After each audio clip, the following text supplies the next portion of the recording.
Hello, everyone. Welcome to the Rattlesnake Awareness Day at the Fresno Chaffee Zoo. Thank you all for joining us this morning. My name is Tiffany Nam. I'm the Health Education Coordinator for California Poison Control System. I'll be facilitating the Zoom session today. We also have Nelisa Ajark, our Health Education Program Manager, who is on site at the zoo to assist the presentation. Our key presenters presenting live today are Dr. Rais Vohra, who is our Medical Director of Fresno Division at California Poison Control System. He's accompanied by Mark Halvorsen, who is the Curator of the Reptiles Department at the Fresno Chaffee Zoo. In today's presentation, you'll learn about poison prevention, rattlesnake safety measures, and first aid tips. We will begin shortly. Reminder for all attendees on Zoom to please stay muted throughout the presentation. We'll have time in the end for Q&A, so please type in your questions into the chat. We'll take turns in answering questions from you and the live audience in the end. Also, kindly note this presentation is being recorded and broadcasted live on Facebook site at facebook.com/calpoison. An important reminder for everyone when the presentation begins, please make sure you pin the window called Rattlesnake Awareness Day 2022 to view the presentation in full screen. You can do so by hovering over Rattlesnake Awareness Day 2022 window, clicking three dots and clicking pin, or from the participants list, hovering over Rattlesnake Awareness Day 2022, clicking more and clicking pin. Thank you. Most times when a rattlesnake bites a person, it's usually involved in them trying to get their hands on it to move it, get it out of the way of their backyard, or get it someplace else. So just leave them alone and they'll move away. And again, if you're climbing up on some of the rock faces or going up around some of the brush piles, make sure wherever you put your hands, don't put your hands into places that are dark, that you don't know what's in there, and give you a chance, go open up yourself to a chance of being exposed. Again, it is a beautiful time of year. It's great to get outside, but rattlesnakes may be out, and just be aware that they are in the same environment that you want to be moving into. I'm going to hand it back to Dr. Vohra, who will give us some more information about what you can do if you actually contact and get in touch with a rattlesnake mouse in the worst. All right, great. They'll give us a good briefing on that. Well, the key is, try not to get bitten. If you do come across a rattlesnake, remember to use a hook like this to pick it up and set it aside in a place of safety. I'm just kidding. You probably don't have access to this sort of an implement, which is something that our zoo experts and professionals are using. And so we actually have to resort to but that's actually really good news, because that means that you'll be able to see exactly what we're using here, and you probably have this nearby or in your vicinity whenever you're out on a hike, and so you don't need any special professional tools. What we're doing is creating this event to just let everyone know about the very easy first aid tips that you can do to protect yourself from rattlesnake bites. So the first thing that you need to know about rattlesnake bites is that the snake venom is very powerful, and it's really designed to kind of digest a lot of the tissues and proteins, and really the snake wants to eat its dinner, and the way that it's going to do that is with venom that it usually uses to liquefy the mouse's contents. I know that's kind of gross to think about, but it's really important to think about, because that's exactly what we see whenever it bites one of us on our arms or our legs. Those are the most common areas where snakes can actually bite. And then what you start to see is a process where the arm or the leg just starts to kind of slowly change and have a lot of pain, swelling, and really it looks like things are kind of melting from within. Let me put on my little headset, and then I'll walk you through what our displays here are. You may need to change the camera angle here, Nelisa, to show everybody the. You want me to ban them? Oh yeah, sure. Go ahead. Yeah, thank you so much, Dr. Nelson. So, Dr. California, let me bring you. Hey, this one is actually kind of an early snake bite.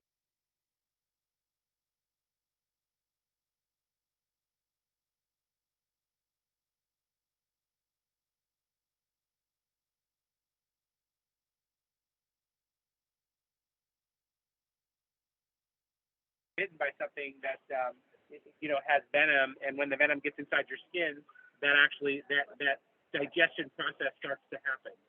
Brandon is going to show us a little bit later stage of the same snake bite, what it might look like. And here you see the wound has kind of expanded, maybe deepened. Maybe you're starting to see some blistering and some bleeding under the skin forming. Again, doesn't look too good. The fortunate thing is it's actually quite superficial, and all of the bleeding and blistering is usually happening just under the skin and doesn't affect the deep tissues or the muscles. And that's why we recommend that we don't do surgery or operations on this. We really just let it kind of demarcate and do its damage and hopefully prevent that damage with antivenom, which I'll talk about in a little bit. The last stage that Dr. Nelson is going to show you is basically a big blister. So we actually see a lot of blisters forming. They're usually very deep red or even purple, just like what you see here. They're kind of blue. You see blue? That's because blood turns kind of green-blue whenever it breaks down. So you can actually get big blisters that are they look like old blood blisters. And we see that as well. People really are quite alarmed whenever they see that because it's not normal. The other disease process, but it's seen very commonly in snake bites, and we use that as another sign that you have snake envenomation going on. And whenever you see these signs going on, and then we can do some blood tests also whenever you get into the hospital. But when you're outdoors, you may not have access to blood tests. And the blood tests are that you have a rattlesnake going on. The key to rattlesnake treatment is anti-venom. Anti-venom is a very special product, and it can only be administered inside of a hospital. So really the bottom line is whenever someone gets bitten by a rattlesnake, they have to go where? To the hospital, exactly. They have to go into an emergency department as soon as possible and go to a hospital. So how are they going to get there? What do you think some good ways to get to the hospital are? Call an ambulance. Call 911. That's the first step that you should do if you ever get bitten by a rattlesnake is call 911. Don't panic. It's very treatable. You may need some pain medications, and you'll get some pain medications once you get some medical attention. But don't panic. Just basically call 911 and get to a hospital as soon as possible because the sooner you get antivenom, the better your prognosis. So that's one key thing to take away from snake bites. The other thing about snake bites that we want to share with you is something called split wrapping. Now, a lot of people, what they think they should do is start a tourniquet whenever you have a snake bite. You see that in the movies all the time. You see that, that's like an urban kind of folk myth that, you need to do a tourniquet on a snake bite. That's actually not a very good idea because the tourniquet is going to cut off blood flow. And when you cut off blood flow to these injuries, that actually could worsen that injury. And it really doesn't help at all in terms of what the venom is going to do because, like I said, the venom is going to start digesting that tissue as soon as it hits that tissue. Instead, what you can do is something called split wrapping. And split wrapping is demonstrated for you right here. It's a rather heavy, latex model, but you can basically see that this is a very nicely wrapped limb. What we've done is taken two sticks, put them on each side of the leg, and then wrapped with a gauze bandage, and then again with an ACE wrap. So these are just things that you probably have them in your first aid kit already. You can easily get them from any drugstore or grocery store. And if you just have these when you're out in your hike in the wilderness, just have a couple of these in your backpack. Then you can grab a stick or a twig that's nearby and then create your own split wrap, which will actually help keep that limb from moving around too much, which can be very painful. And it can actually help keep that venom from causing more damage just because the more that limb moves around, the more that venom is going to be spread to healthy tissues. So that's how we do a split wrap. We can actually demonstrate how easy it is to do real quick if we have someone volunteering. Do you want to volunteer, Brandon? Okay, perfect. So we'll have you hold, and then maybe Mark or Dr. Nelson can help me just wrap the limb.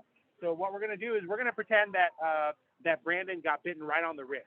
And so what we want is for his wrist not to move around too much because it's going to be very painful for him to move his wrist around. So what we would usually do is, we'd have him take off a long sleeve like this. We won't do it right now, but usually you want to keep it comfortable just in anticipation of swelling. And then you'll just start wrapping it very gingerly. It doesn't take that long at all. And then you basically have a split wrapped extremity that's going to be very comfortable until Brandon gets to the emergency department. And then the doctors there can take it down, examine what's damaged, and then start the antivenom, which is the real treatment for all snake bites. So it's really that simple. As you can see, it takes less than a minute to do a split wrap. Anyone can do it, and this is not the same thing as a tourniquet. That's a key point, is you do not want to use a tourniquet for your rattlesnake bites, because that will actually lead to more damage, because the tourniquet cuts off blood flow, and then you're basically choking that same tissue that's already been bitten. And so you're basically going to have a double injury if you use a tourniquet. But if you use a split wrap with like a stick inside, no problem. The patient will stay comfortable, and then basically the doctors, once they get to the ER, you can just flip that over. Oh, okay, good, perfect. And when you get to the ER, the doctors will be able to take this down, and then that'll be a nice way to just show exactly how to do a split wrap. And that's really all there is to it. Thank you so much. What we'd like to do is we'll take questions from the audience over Zoom, but also we want to invite all of you to come up here and try the split wrapping yourself if you want to, and then come ask us questions. We're so glad that you were able to join us for our Rattlesnake Awareness Day today, and we look forward to answering your questions. Thank you so much. Thank you.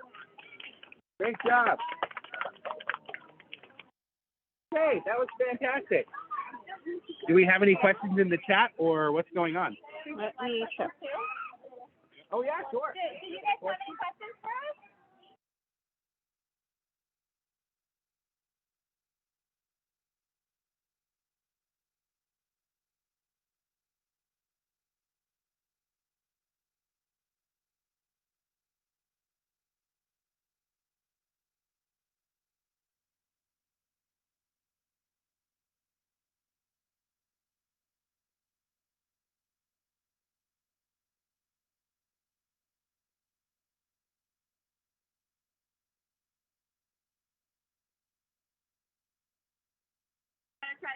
How many bites occur annually? Yeah?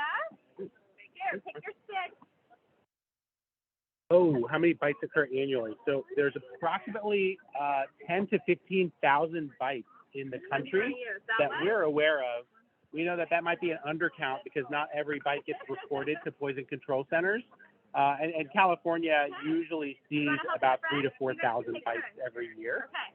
Just because we're in the southwestern U.S., we see just, a large chunk of that total overall number. And the poison control centers help manage thousands and thousands of bites every year. Just in our Southern California and Central California, sometimes even Northern California foothill regions, that's where most of the snake bites happen in California. Great. Thanks, Rais. Next question. How long does a person have to get help before they are in grave danger and close to death? So, fortunately, snake bites from rattlesnakes are very rarely fatal. So it's really not going to cause death.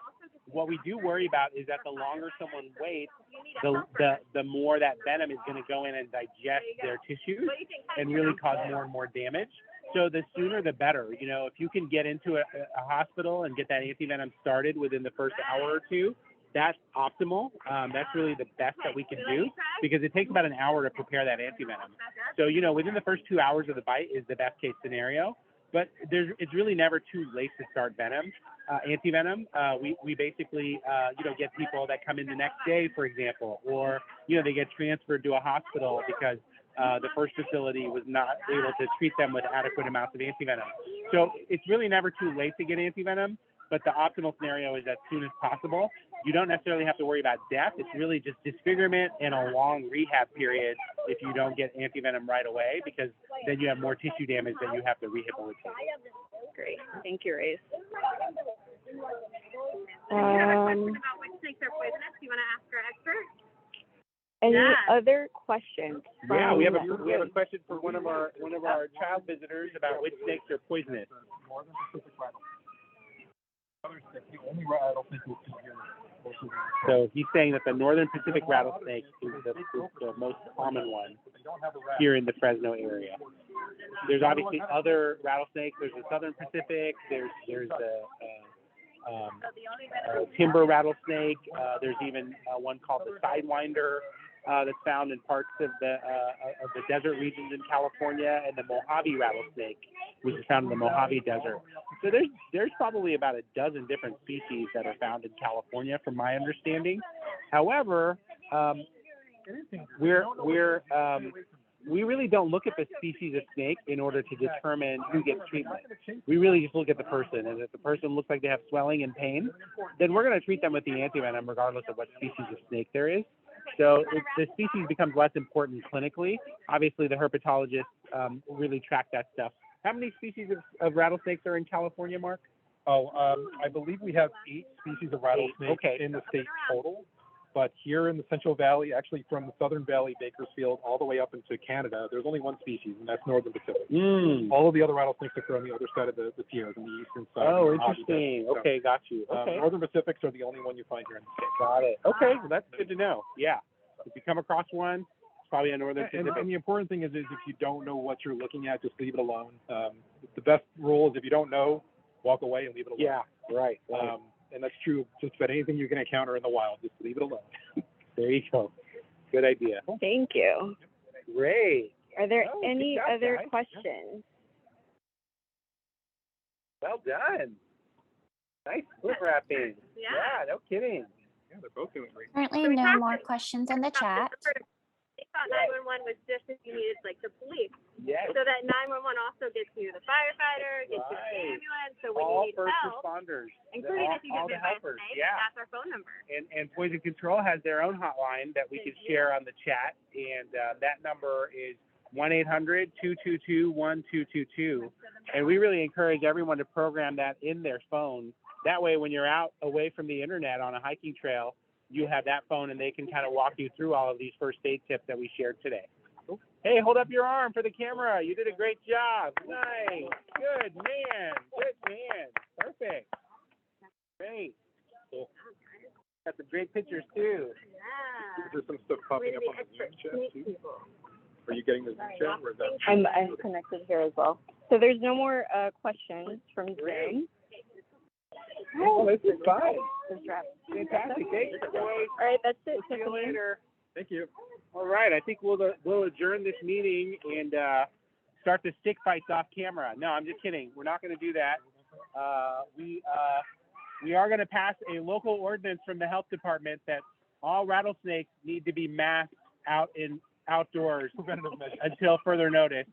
I do expect complete compliance, but in case they don't comply and they're not wearing their mask, hopefully you learned some stuff today to protect you and stay 6 feet away from human beings. But provided that those measures fail, which I can't imagine that those mandates would fail in light of the pandemic that we just came out of, but provided that those fail, hopefully you've learned some good first aid and safety tips to keep you and your family safe from snake bites. Thank you so much for joining us today, and please find us on our hotlines at Poison Control here at the Fresno Chaffee Zoo, or with the great people at the Valley Children's Hospital. Thank you so much and have a great morning. Thanks, guys. Before we end, I'd like to inform everyone that you can contact our health education program at healthed@calpoison.org for any requests or questions. Feel free to send us an email and we'll get back to you as soon as possible. With that said, thank you everyone for joining us today. You can rewatch today's presentation on our Facebook site at facebook.com/calpoison. Have a good afternoon. Thank you.